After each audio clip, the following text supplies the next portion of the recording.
मैं नरेंद्र दामोदर दास मोदी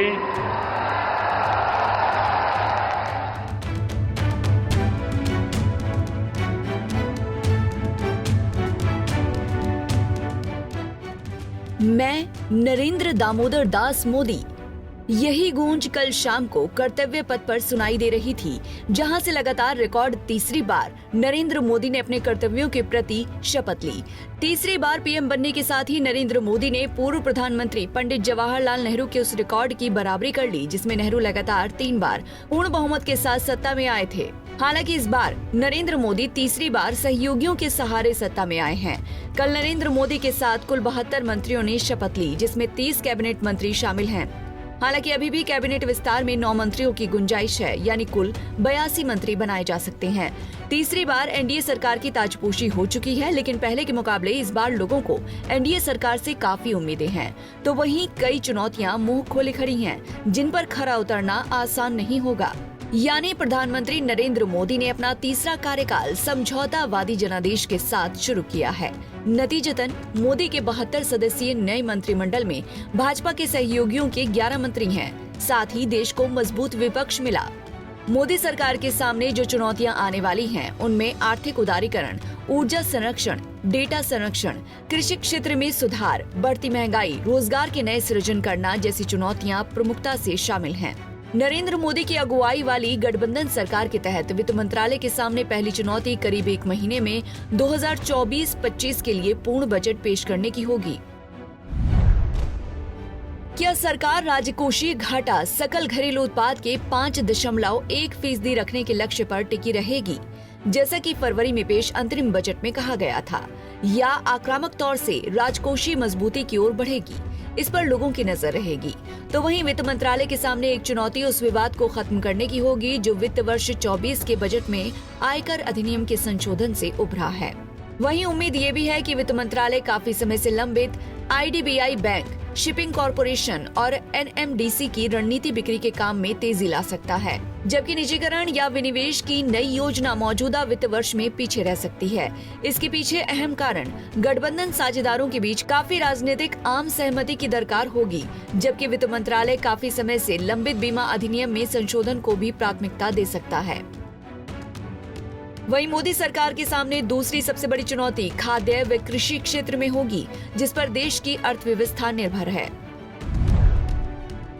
खाद्य व कृषि क्षेत्र में सबसे बड़ी चुनौती खाद्य वस्तुओं की महंगाई को काबू करना होगा। साल 2023 में आपूर्ति के दबाव के कारण खाद्य वस्तुओं की महंगाई के मामले में मोदी सरकार की हालत खराब रही है, क्योंकि नौकरियों की संभावना में गिरावट और गैर कृषि क्षेत्र में धीमी वृद्धि के कारण गांवों में असंतोष कई गुना बढ़ गया है।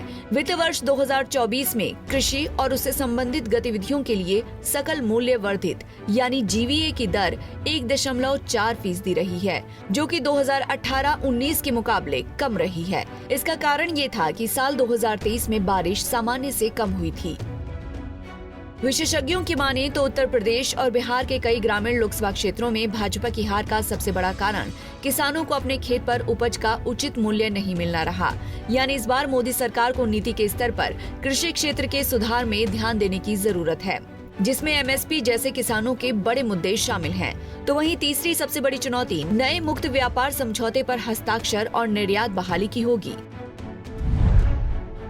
व्यापार समझौते पर हस्ताक्षर, निर्यात बहाली न होने से कई तरह के बाहरी कारणों मसलन भू राजनीतिक जोखिम और उच्च महंगाई से जूझना पड़ सकता है। साल 2030 तक $1 लाख करोड़ के वस्तु निर्यात लक्ष्य के अनुरूप इसके लिए विशेष कार्य योजना तैयार किए जाने की उम्मीद है।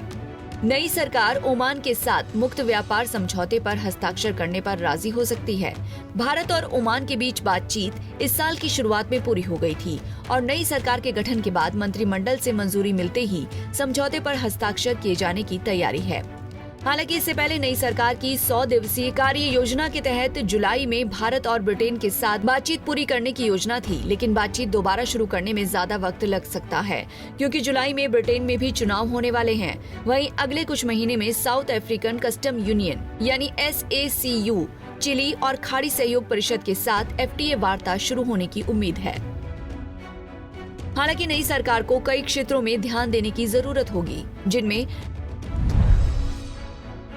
डेटा और परिणाम की जानकारी, सार्वजनिक प्रति कर्मचारी प्रबंधन जिसमें भर्ती, प्रशिक्षण, पोस्टिंग और प्रदर्शन को पुरस्कृत करना शामिल है। बाजारों को बेहतर ढंग से काम करने के लिए बेहतर एक्सपेंडिचर और खरीद क्षमता का निर्माण करना, टैक्स रेवेन्यू की मात्रा और गुणवत्ता में वृद्धि करना, बाजारों को बेहतर ढंग से संचालित करने के लिए बेहतर विनियामक और खरीद क्षमता का निर्माण करना। जिस तरह रेस में कार ड्राइवर का प्रदर्शन उनकी कार की गुणवत्ता पर निर्भर करता है, उसी तरह राजनेताओं की प्रभावशीलता सरकारी मशीनरी की ओर सीमित होती है, जिस पर वो मतदाताओं की सेवा करने के लिए निर्भर करते हैं। फिलहाल देखना महत्वपूर्ण होगा कि एनडीए सरकार इन सब चुनौतियों से कैसे निपटती है, क्योंकि इस बार विपक्ष इतना मजबूत है कि सब कुछ आसानी से या फिर अपनी मर्जी से होने वाला नहीं है, जैसा कि बीते 10 सालों में देखने को मिला है। Bureau report, Punjab Kesari TV. हमसे जुड़े रहने के लिए हमारे YouTube चैनल को सब्सक्राइब करें और नई वीडियो की नोटिफिकेशन के लिए बेल आइकॉन को दबाएं।